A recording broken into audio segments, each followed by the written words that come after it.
Blue marker ले ले। Hello दोस्तों, आज हम पढ़ेंगे क्लास 9 का मैथ और पहला प्रश्नावली 1.1। इसको समझने के लिए आप कॉपी कलम उठा लीजिए और मेरे साथ समझिए। बहुत सारे टीचर पढ़ाएंगे, आप जाइएगा बस सॉल्व करते जाएंगे, उतारिएगा। ऐसे मैथ नहीं बनाया जाता है। हम समझा रहे हैं, आप समझिए और घर पे आप उसको दोबारा बनाइए। देखिए, पहला बोला है क्या शून्य एक परिमेय संख्या सत्य है, मतलब परिमेय संख्या है। शून्य को लिखना है, क्या लिखना है? जीरो। जीरो को ही हम शून्य कहते हैं। इसे आप पी बटा क्यू के रूप में लिख सकते हैं। हाँ, इसे हम पी बटा क्यू के रूप में लिख सकते हैं। जैसे पी हो गया, यहाँ पे क्यू हो गया। जैसे जैसे क्वेश्चन कह रहा है वैसे वैसे कीजिए। क्या शून्य एक परिमेय संख्या है? शून्य लिख दिए। ठीक, इसे पी बटा क्यू के रूप में लिख सकते हैं। तो हाँ, इसके नीचे क्या मान लेंगे? एक। पी बटा क्यू, पी का मान 0, क्यू का मान 1। जहाँ पी और क्यू एक क्या है? पूर्णांक है। ये पूर्णांक संख्या है। क्या है? पूर्णांक। पूर्णांक संख्या आप लोग को नहीं मालूम है। ऐसी संख्या जो प्लस माइनस मतलब ऋणात्मक और धनात्मक दोनों में होता है उसे हम पूर्णांक संख्या कहते हैं। यहाँ से सीखते चलिए। जैसे में -1, -2, +1, -3, ऐसे सब संख्या। अगर q = नॉट 0, मतलब जो q का मान है वो 0 नहीं होना चाहिए। तो क्या यह q के मान 0 है जी? नहीं है। q का मान आपका क्या है? 1 है, इसलिए यह परिमेय संख्या है। ठीक है, यहां तक समझ में आया? अब कोई पूछ देगा 1/0 क्या यह परिमेय संख्या है? नहीं, यह परिमेय संख्या नहीं है।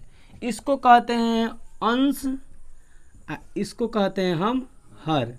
अगर हर का मान 0 आएगा तो आपका अपरिमेय संख्या कहलाएगा, परिमेय नहीं कहलाएगा। इसीलिए यह क्या है? परिमेय संख्या नहीं है। और यहाँ पे बोला है कि q = नॉट 0, q का मान 0 नहीं आना चाहिए। तो यह आपका क्या हो जाएगा? अपरिमेय। आइए, आपका हो जाएगा परिमेय। हम 0 को p बटा q के रूप में लिख सकते हैं, क्योंकि 0 के नीचे हम क्या मान लेंगे? 1 मान लेंगे। ठीक है, अब चलिए दूसरा क्वेश्चन बनाते हैं। दूसरा क्वेश्चन कह रहा है 3 और 4 के बीच, 3 और 4 के बीच 6 परिमेय संख्या ज्ञात करना है। आपको तो इस बात को मालूम हो गया कि परिमेय संख्या बाटा के रूप में रहता है, p बटा q के रूप में, मतलब 2/3, 4 ऐसे आता है। तो बोला है कोई संख्या दिया है 3 और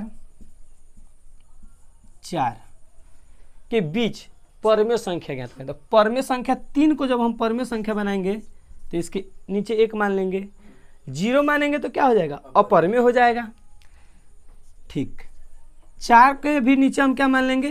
1 मान लेंगे। यह भी परिमेय संख्या बन जाएगा। कोई दिक्कत? अब देखिए, इसमें एक ध्यान रखने वाली बात यह है कि अगर वो 6 कहेगा तो 1 अंक अधिक मानकर ऊपर नीचे क्या करेंगे? गुणा कर देंगे।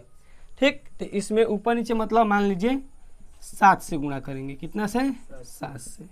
दोनों संख्या में 7 त्रिका 21, 7 एकम 7, 7 चौको 28, 7 एकम 7। ठीक है, अब यहाँ पे लिखेंगे 21/7 ओवर, मतलब वही 28/7 के बीच में आपको 6 को देना है।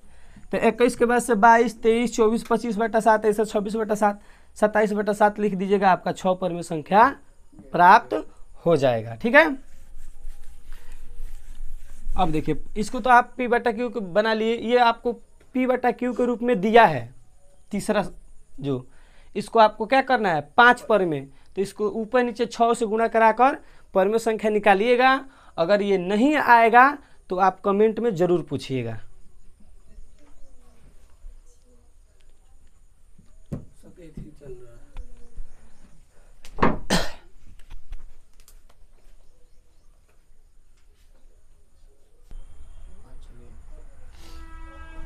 अब देखिए, ये आप बना लिए होंगे।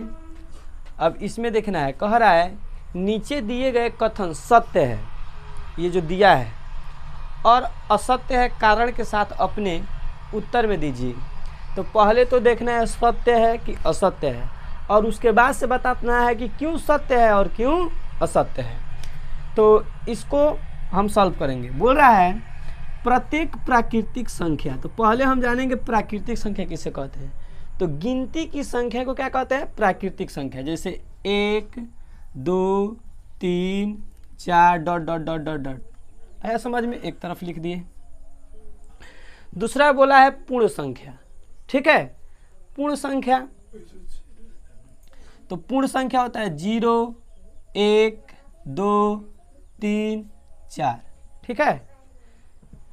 तो प्राकृतिक संख्या एक पूर्ण संख्या होती है, हाँ।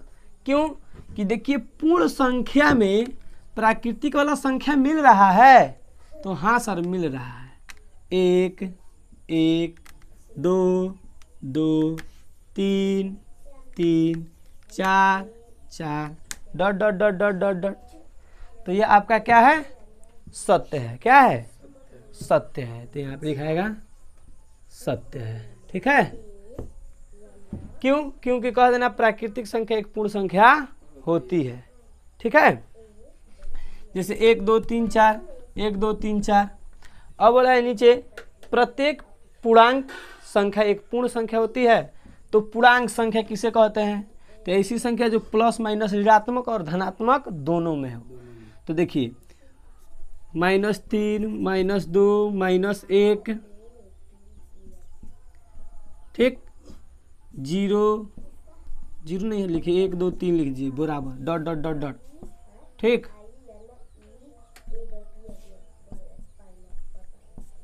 Dot dot.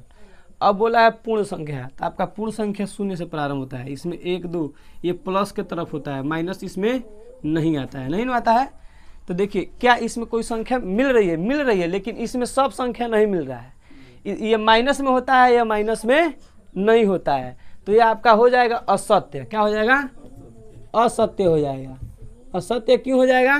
क्योंकि कहना पूर्णांक आपका प्लस माइनस में होता है, लेकिन पूर्ण केवल प्लस में होता है, ठीक है।